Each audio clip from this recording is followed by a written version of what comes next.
ये कार्यक्रम सत्य घटनाओं से प्रेरित है। जिनके साथ ये घटनाएं घटी उसकी वास्तविकता उन्हीं तक सीमित है। भूत प्रेतों और असामान्य विषयों के होने पर चैनल कोई दावा नहीं करता और न ही प्रोत्साहन करता है।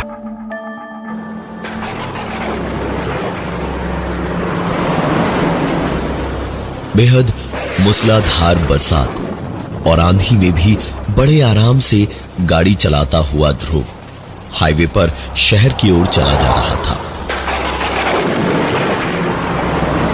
घना अंधेरा था, कुछ भी दिखना मुश्किल था। ध्रुव बस सोच रहा था कि कैसे इस हालत से निकलकर जल्द से जल्द घर पहुंचेगा, जब अचानक ध्रुव की आंखें बिल्कुल अपनी खिड़की पर अटक सी गई।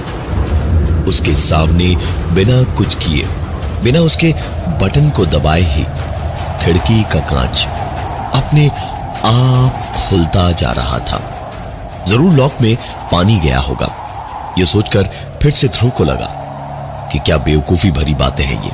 उसने तुरंत कांच वापस चढ़ाए और गाड़ी चलाता रहा। हर वो पल जो गाड़ी को चला रहा था वो घर के पास और खतरे से दूर जाता जा रहा था। ध्रुव ने गाड़ी कुछ ही आगे बढ़ाई थी जब इस बार ड्राइविंग सीट के दूसरी ओर वाला शीशा अपने आप नीचे होने लगा। ध्रुव बुरी तरह से चिढ़ रहा था। उसने उस शीशे को वापस चढ़ाया और गाड़ी चलाता ही रहा। लेकिन बरसात और तूफान तो जैसे हर गुजरते पल के साथ बढ़ते ही चले जा रहे थे। तकरीबन 1 किलोमीटर आगे जाने के बाद इस बार आगे नहीं, पीछे की दोनों खिड़कियों के शीशे खुलने लगे और ध्रुव बस देखता ही रह गया। और उसके बाद दोनों शीशे ऊपर चढ़ाए और ध्रुव की गाड़ी की रफ्तार इस वक्त तकरीबन कुछ 100 के ऊपर ही थी। ध्रुव का दिमाग खराब हो रहा था कि ऐसी खराब हालत में आ गई है गाड़ी कि अब इसके शीशे भी परेशान करने लगे हैं। ध्रुव गाड़ी बढ़ाते हुए आखिरकार शहर के अंदर एक सिग्नल पर रुका। गाड़ी का इंजन ऑन ही था और ध्रुव का ध्यान ड्राइविंग सीट के बगल वाली सीट पर से आती एक आवाज की ओर गया। ध्रुव की आंखों के सामने सीट पहले पीछे खिसकी और फिर धीमे धीमे बिस्तर की तरह सीधी होने लगी। ध्रुव की आंखें फैलती चली गई। रगों में बहता खून जमने सा लगा था। ध्रुव गाड़ी से उतरा और सीधे घर की ओर उसी मूसलाधार बरसात और तूफान में दौड़ा और जाकर चौराहे के लैंप पोस्ट के नीचे खड़ा था। उस झिरझिर गिरती बरसात में बूंदे रोशनी में चमक के सुनहरे मोती जैसे लग रहे थे। लेकिन इस खूबसूरती को देख पाना इस वक्त ध्रुव के हाल में नहीं था। वो लैंप पोस्ट के पास खड़ा सिर्फ इसलिए था क्योंकि उसे चारों ओर नजर रखनी थी कि कहीं कोई कहीं से आ तो नहीं रहा है। और इसी हाल में ध्रुव का फोन बजा। उसने मोबाइल जेब से निकालकर देखा भर तो घबराहट से उसकी जान ही निकल गई। और घबराहट के मारे जितनी देर में ध्रुव फोन उठाता उतनी देर में ही फोन में पानी चले जाने की वजह से वो बंद पड़ गया और अब सिर्फ एक ही चारा था ध्रुव के पास।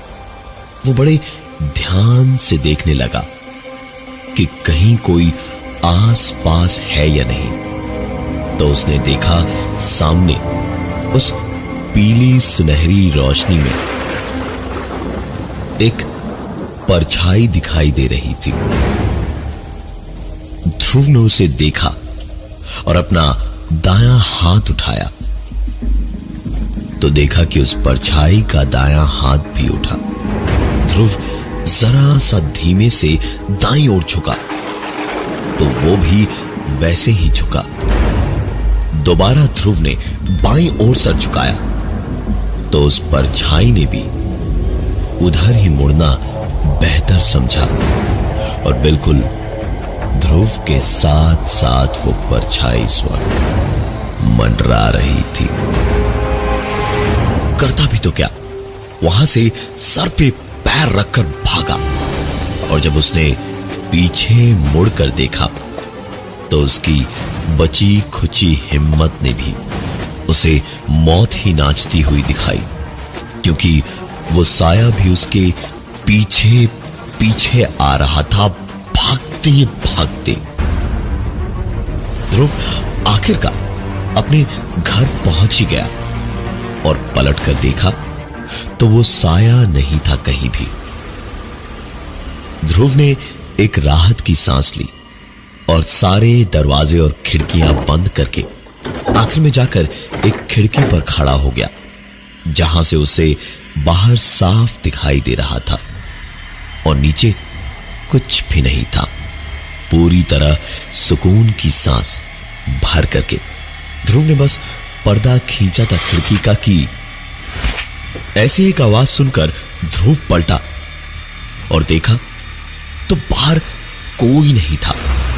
इधर उधर ढंग से दोबारा झांक के खिड़की की कुंडियां ठीक से लगाकर ध्रुव चुपचाप सांस तक धीमी करके सोफे पर बैठ गया और बैठे बैठे सामने उसकी नजर गई तो उसने जो देखा उसने उसके होंठ उस बरसात में भी इतना भीगने के बावजूद सुखा दिए। बंद टीवी के शीशे में ध्रुव को अपने ठीक पीछे कोई दिखाई दिया। ध्रुव तुरंत एक झटके से पलटा और देखा तो एक राहत की सांस आई उसे। पीछे कुछ नहीं था।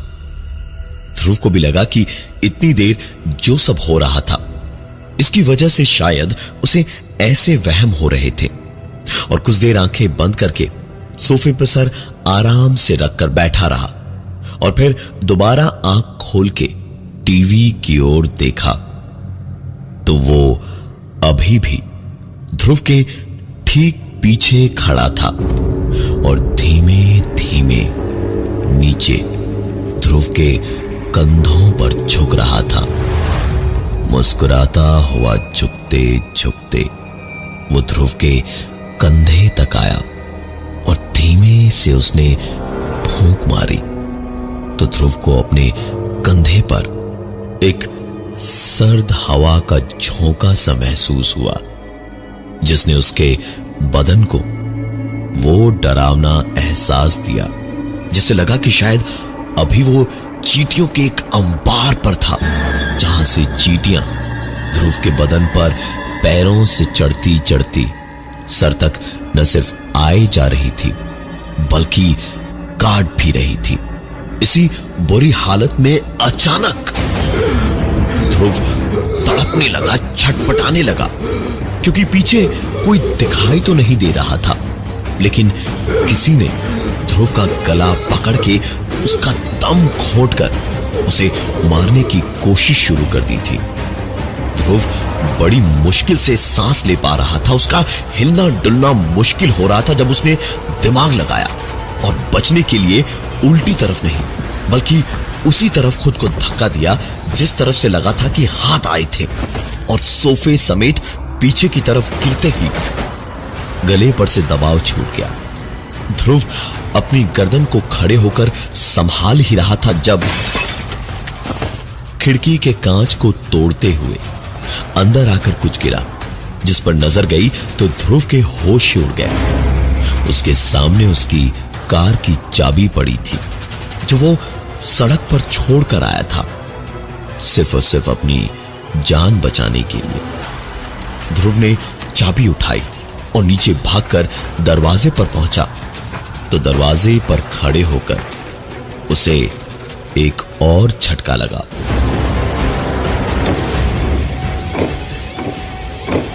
ध्रुव की कार ठीक सामने खड़ी थी और अपनी गाड़ी को देखते ही थोड़ी दूरी पर ही बिल्डिंग का गेट था। वॉचमैन पास ही बैठा था। ध्रुव इधर उधर देखते हुए उसके पास जाकर बैठ गया और ऐसे ही इधर उधर की बातें करने लगा। बारिश तो जैसे आज ही पूरे साल की हो रही थी। पानी जगह जगह भरता जा रहा था।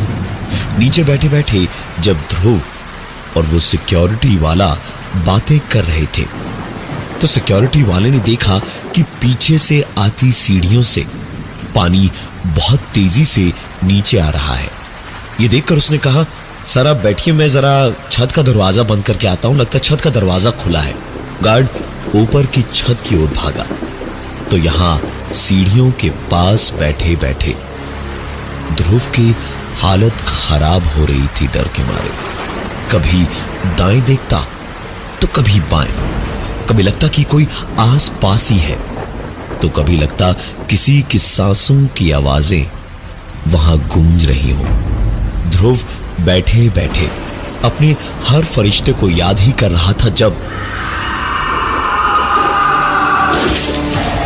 एक भयानक आवाज से ध्रुव घबरा कर पलटा तो उसने देखा कि उसके सामने थोड़ा आगे ही बिल्डिंग के सामने आकर छत से कुछ बहुत भारी सा गिरा। ध्रुव जानता था ये क्या था। उसकी दिल की धड़कन बढ़ती जा रही थी। उससे उसकी ओर बढ़ा तो नहीं जा रहा था लेकिन जैसे कुछ था जो उसे उस ओर खींच रहा था। ध्रुव धीरे धीरे उस ओर बढ़ता गया और आखिरकार उसने देखा कि वहां जो छत से आकर गिरा था वो कुछ और नहीं, वही सिक्योरिटी गार्ड था। ध्रुव एकदम ही अचानक जैसे बेहोशी से होश में आया। उसे तुरंत जगाने की कोशिश करता हुआ ध्रुव बोला, अरे भाई, ओ भाई उठो, आंखें खोलो भाई, आंखें खोलो, हेलो। वापस उस सिक्योरिटी गार्ड की टेबल तक दौड़ पड़ा पानी की बोतल लेने और पानी की बोतल उठाकर वापस जमीन पर पड़े सिक्योरिटी गार्ड तक जाने को मुड़ा ही था जब सीढ़ियों से उतरते हुए किसी ने कहा, अरे सर क्या हुआ, आप ऐसे क्यों भाग रहे हैं? ध्रुव बोलता हुआ ही पलटा, अरे वो सिक्योरिटी गार्ड छत से नीचे गिर।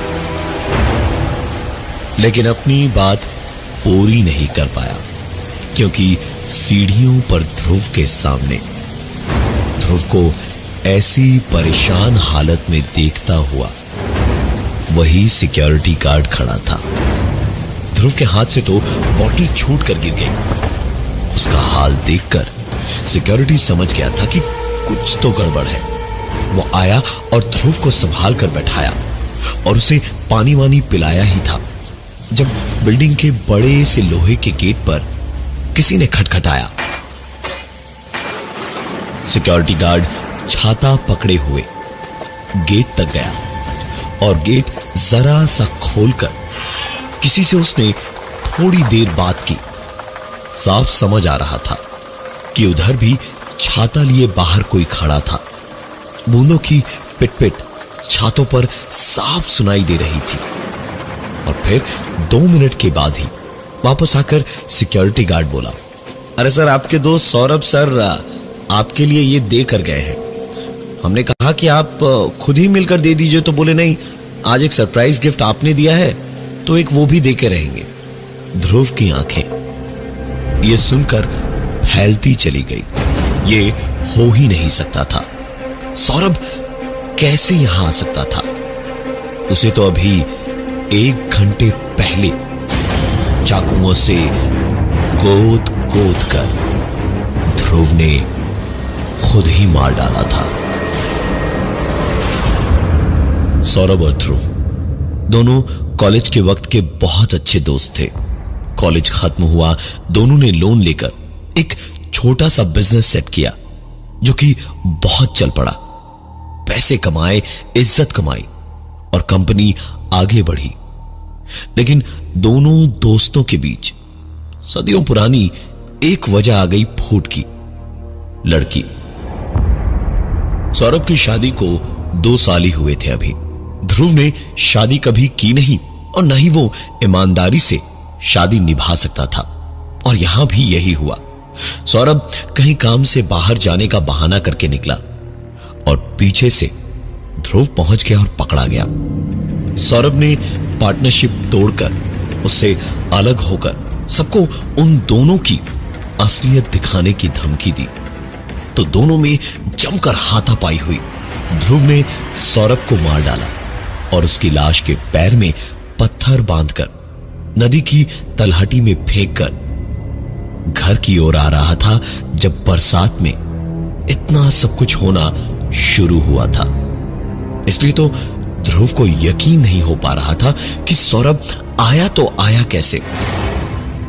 ध्रुव ने पैकेट खोला तो उसमें वही चाकू था जिससे ध्रुव ने सौरभ को मारा था, और एक कपड़ा उसके हैंडल पर बंधा हुआ था। वो कपड़ा देखकर ध्रुव को बहुत ही अजीब सा एहसास होने लगा। खून से सना हुआ वो कपड़ा बहुत जाना पहचाना सा था। ये रुमाल तो वही रुमाल था जिसे सौरभ के मुंह में ठूंस कर उसे ब्रिज से नीचे फेंका था ध्रुव ने। ध्रुव को अब पूरी तरह सब कुछ याद आया तो उसकी आंखें हैरानी से फैल गई। घबराहट तो बहुत थी, लेकिन पसीना एक बूंद नहीं था माथे पर। कुछ अजीब सा महसूस हो रहा था ध्रुव को, जैसे जो ठंडी हवा अभी तक लग रही थी वो अब बदन से टकरा नहीं रही थी, आर पार जा रही थी, क्योंकि उसे याद आ रहा था कि ध्रुव जब पैर में पत्थर बांधकर सौरभ की लाश को नदी की तलहटी में फेंक कर पलटा तो पुल से नीचे लाश के पानी में गिरने की कोई आवाज नहीं आई थी। शायद सौरभ जिंदा है और जानबूझकर ऐसा कर रहा है ध्रुव के साथ। उसने तुरंत पॉकेट में पड़ी चाबियां निकाली।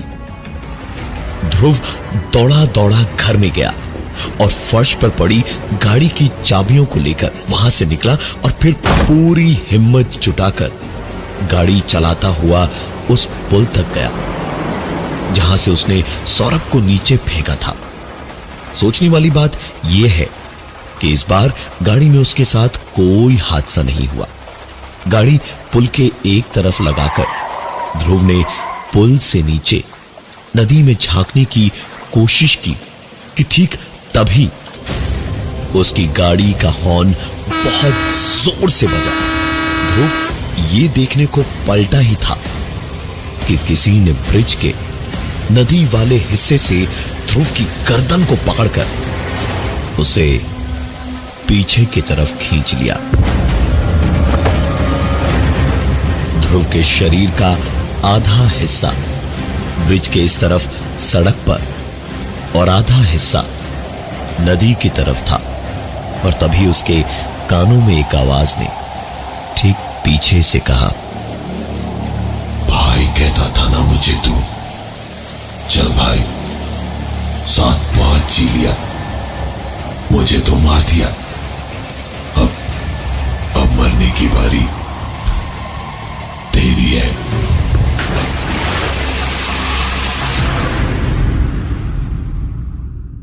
सौरभ तो आजाद हो चुका था अपना बदला लेकर, लेकिन इस बिल्डिंग में ध्रुव की आत्मा शायद अटक गई थी। इतना सब कुछ बताकर सिक्योरिटी गार्ड घोष बाबू और उनकी डरी हुई बीवी को फ्लैट का दरवाजा बंद करते हुए बोला, अब भी ये फ्लैट लेना चाहते हैं क्या आप? यहां पिछले 2 साल में 15 परिवारों ने रहने की कोशिश की है, लेकिन 2 हफ्तों से ज्यादा कोई नहीं टिका। घोष बाबू ने हंसकर कहा, अच्छा मजाक कर लेते हैं आप, हम तो यहीं रहने आएंगे। आप अगर दूसरा ऐसा ही अच्छा फ्लैट इसी बजट में दिलवा दें तो फिर हम ये ना लें। हां? सिक्योरिटी गार्ड ने उस वक्त तो कुछ नहीं कहा, लेकिन सोच कर बैठा था कि एक तो हफ्ते के बाद जब ये यहां से भागेंगे तब इनको जवाब देगा, लेकिन उसे मौका ही नहीं मिला, क्योंकि घोष बाबू वहां रहने आए ही नहीं। उनकी गाड़ी का वापस जाते वक्त बीच रास्ते में ही एक्सीडेंट हो गया। और ये थी आज की एक कहानी ऐसी भी।